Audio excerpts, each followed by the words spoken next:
Un estudi internacional conclou que el 10% de les persones que pateixen la Covid-19 d'una forma greu tenen anticossos que boicotegen el seu propi sistema immunitari. La troballa, que ha estat publicada a la revista Science, ha estat possible gràcies a un consorci on forma part l'Hospital Universitari Mútua de Terrassa. Els centres escolars afronten el confinament parcial amb la tranquil·litat d'estar preparats. Avui hem agafat l'exemple de l'escola Tecnos, té un dels gairebé 40 grups escolars de Terrassa que estan confinats. És una classe de tercer de secundària. L'origen ha estat un dels alumnes que divendres ja no va anar a escola i que va donar positiu. Els alumnes confinats encara estan pendents que se'ls faci la prova PCR. La direcció del centre encara no sap si la quarantena ja és del nou període de 10 dies o si encara és de 14.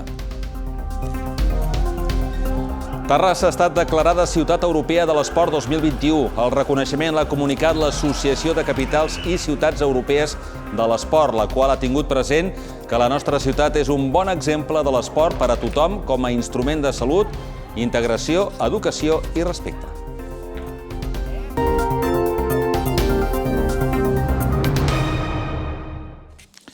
Bona nit. La prestigiosa revista científica Science ha publicat un estudi sobre les conseqüències d'una part de les persones contagiades de forma greu pel coronavirus.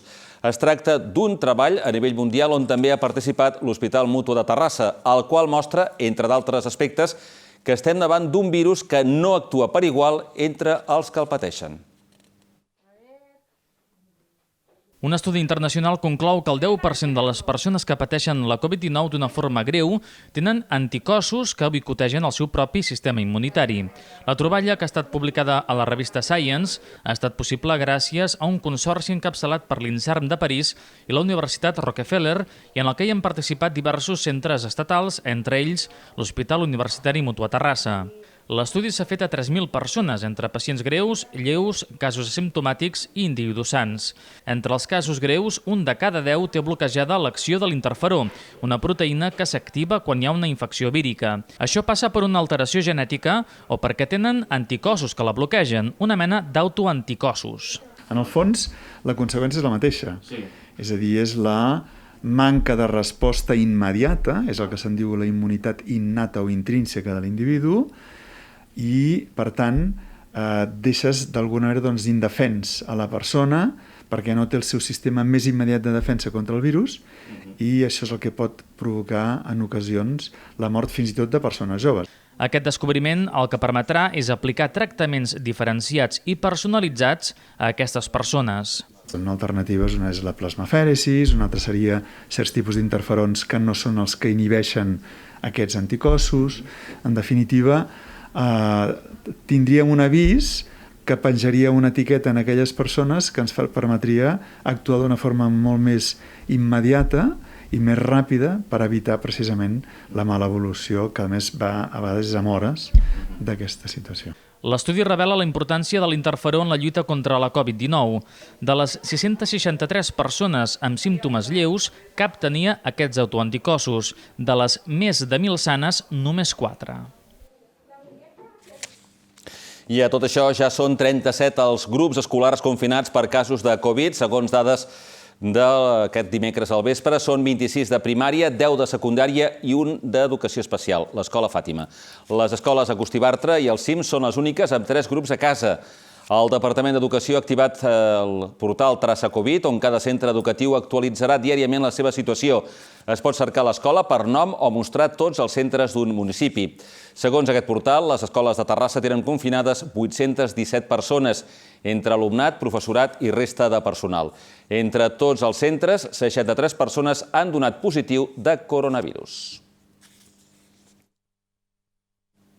Cada centre escolar s'ha adaptat a la nova situació generada per la pandèmia en funció de les seves característiques.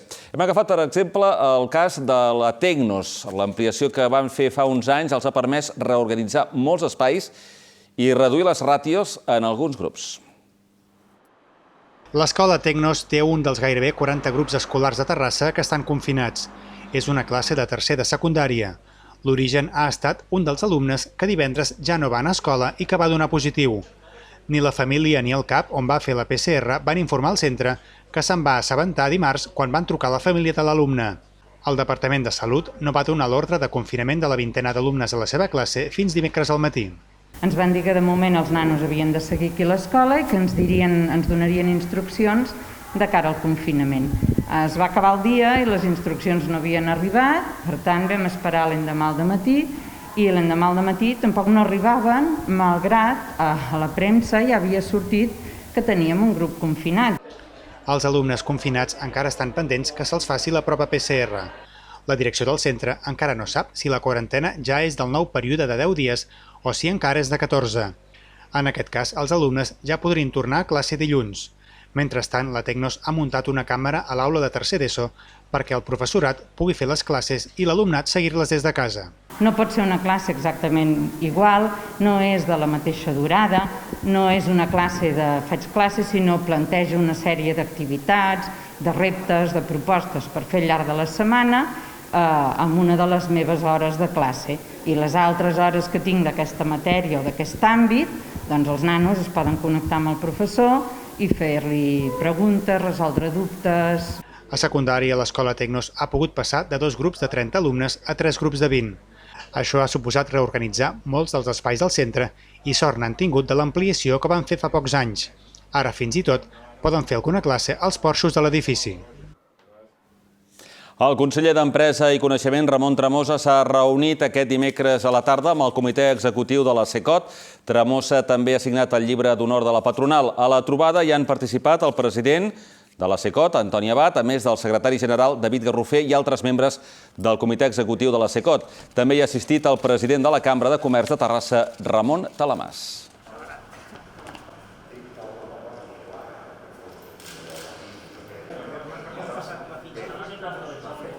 L'entitat LGTB Terrassa ha commemorat aquest dimecres el Dia de la Visibilitat Bisexual amb un acte a la confluència de l'Avinguda de Barcelona amb la carretera de Castellà, a tocar de la plaça de la Dona, on hi ha uns bancs pintats amb els colors de la bandera irisada.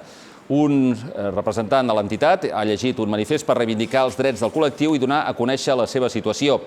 El Dia de la Visibilitat Bisexual és una jornada de reivindicació contra la bifòbia i els estereotips que se'n deriven. Es va celebrar per primera vegada el 1999 als Estats Units.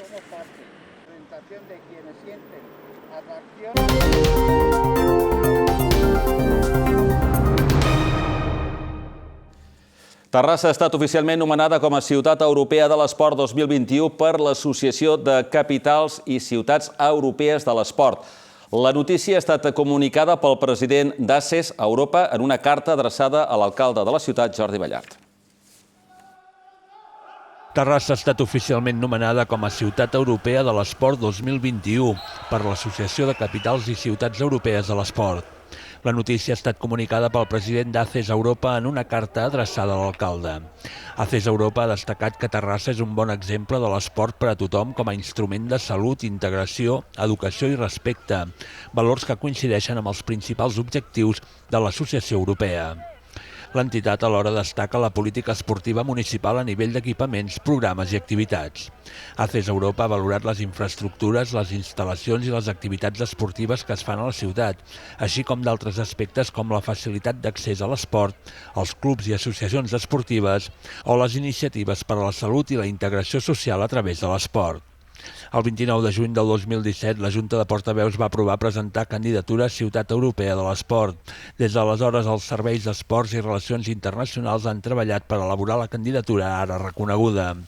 Amb aquest nomenament, Terrassa tindrà l'oportunitat d'acollir i organitzar un ampli ventall d'activitats lligades a la pràctica de l'esport, així com establir vincles i projectes esportius amb d'altres ciutats europees.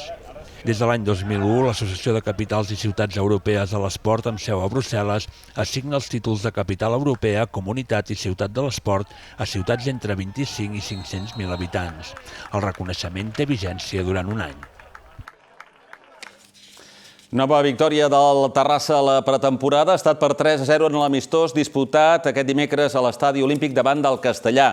El partit ha quedat en un segon pla, ja que la notícia era a la graderia, i és que després de molts mesos sense públic per la pandèmia, aquest cop s'han obert les portes als aficionats complint totes les mesures de seguretat.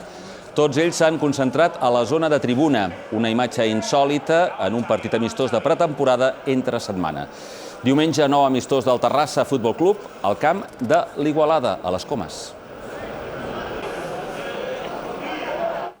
Coneguem ara com han arrencat la temporada als clubs esportius de la ciutat. Com a la resta d'activitats han hagut d'introduir canvis per evitar els contagis. L'inici de les competicions serà el proper repte que hauran d'afrontar. Els clubs esportius no són aliens a la pandèmia i tots ells s'han hagut d'adaptar i activar un protocol de mesures d'higiene i de seguretat per afrontar una temporada atípica. Però hi havia tantes ganes d'arrencar després de molts mesos amb la canalla sense fer esport que ni la Covid ha pogut aixafar els seus plans. De fet, els clubs que hi entrenen a la zona esportiva municipal de Can Llofresa, l'epicentre esportiu al sud de la ciutat, han crescut en nombre de practicants. Ara mateix tenim una 50 de persones noves, amb totes les categories.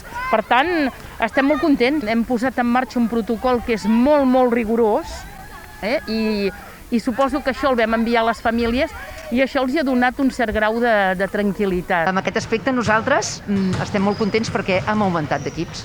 Nosaltres estem treballant amb 13 equips. En vam plantejar-nos el fet de poder anar a l'Estaix. Nosaltres vam dir, nosaltres preguntem als pares a veure què és el que volen fer. Ens van sorprendre, perquè nosaltres vam dir, si n'hi van 50 o 60, serà perfecte. 104 nenes. La gent té respecte però té ganes.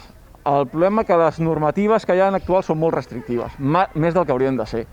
Perquè és que hi ha molta gent que està interessada i segurament li passa a nosaltres i a molts més altres esports que no poden donar resposta a tota la gent que està interessada no perquè el club no pugui per efectius de personal, sinó pel tema de les restriccions en quant als aforaments. Tots ells han activat un pla d'actuació per realitzar la pràctica esportiva amb la màxima seguretat, més enllà d'uns bàsics com portar la mascareta fins començar l'entrenament, la presa de temperatura abans d'entrar a la instal·lació, la higiene de les mans, l'entrada i sortida esglaonada i la desinfecció del material, cada club busca la millor fórmula. En els pocs dies que porten de temporada ja han hagut d'activar el protocol d'aïllament d'algun esportista. Què passarà, però, quan arrenquin les competicions és un altre mal de cap per la incertesa que hi ha. Tenim un calendari de la federació que si al desembre les coses van bé podríem començar, o bé al febrer. Al febrer probablement sí, espero que sí. Si no fos al febrer, ja aquesta temporada seria una temporada per preparar-nos per la que ve. Més o menys estem treballant de cara, ara hi ha competicions, moltes que s'han aplaçat dels mesos de juliol, agost, s'estan fent al setembre, octubre. Nosaltres, en general, no les estem preparant, estem focalitzant de pista coberta, que no sabem si hi haurà pista coberta o no hi haurà pista coberta.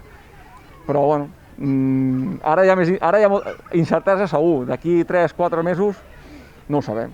Estem veient que cada setmana estan canviant una mica el que són les mesures, el que estan dient. Llavors, estem esperant que la federació doni el vistiplau del calendari i a partir d'aquí començarem amb molta il·lusió els partits de primer de les sèniors i després quan vingui la resta dels equips. L'entrada pública als recintes esportius es fa de forma esglaonada, i que cada setmana el pavelló de Can Llofresa estarà obert pels partits amistosos que es disputin, però amb aforament limitat i prèvia identificació dels assistents.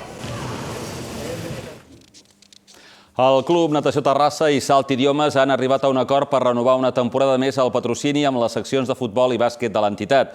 Aquest dijous al migdia s'ha formalitzat aquesta col·laboració.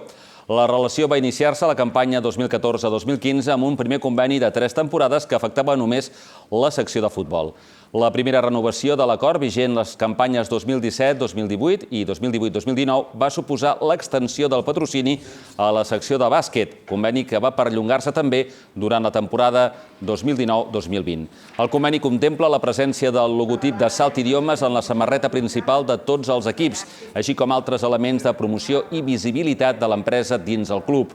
Al seu torn, Salt Idiomes farà una aportació econòmica i manté els avantatges i descomptes especials per als socis.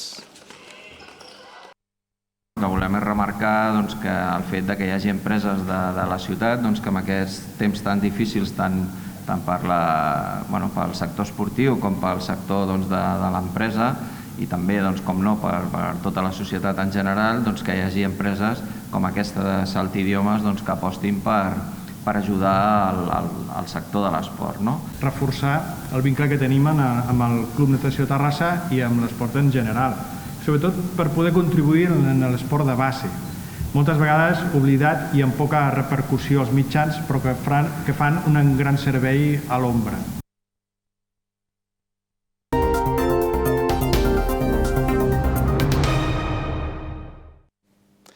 El pla director de la Seu d'Ègara, executat entre el 1994 i el 2010, ha rebut un reconeixement de bona pràctica del Premi Internacional Ciutats i Governs Locals Units, de Ciutat de Mèxic. El jurat ha valorat el projecte per la seva coherència amb l'estratègia de projecció cultural de la ciutat i la seva integració en el paisatge social. Ara el pla director es podria incorporar a la base de dades de bones pràctiques de l'Agenda 21 de Cultura. El Premi Internacional Ciutats i Governs Units, Ciutat de México, té com a principal objectiu reconèixer ciutats i personalitats que hagin destacat significativament en àmbits com els valors de la cultura, la participació o el desenvolupament sostenible.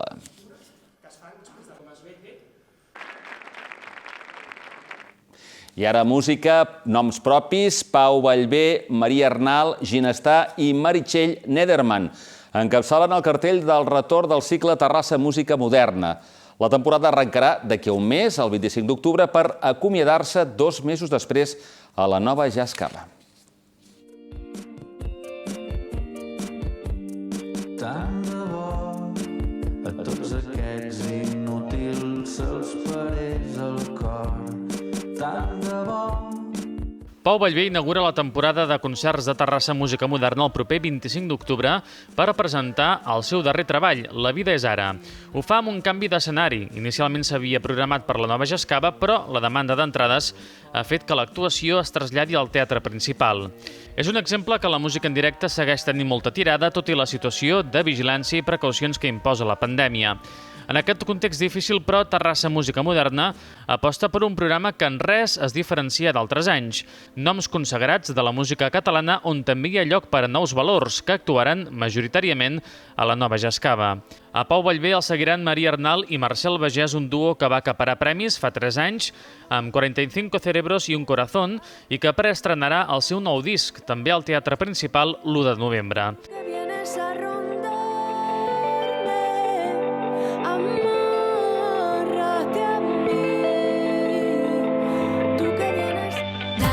La platja ja ben farta de nedar, esquivant plàstic, jugant-me el coll i el braç. La programació es completa amb Veu N0, Inaris Neus, Sandra Bautista, Ginestar, Anna Andreu i de Sousa, Yusi Saintex i Kids from Mars, i tancarà la temporada de tardor Judith Nederman el 20 de desembre a la Nova Jazz Cava.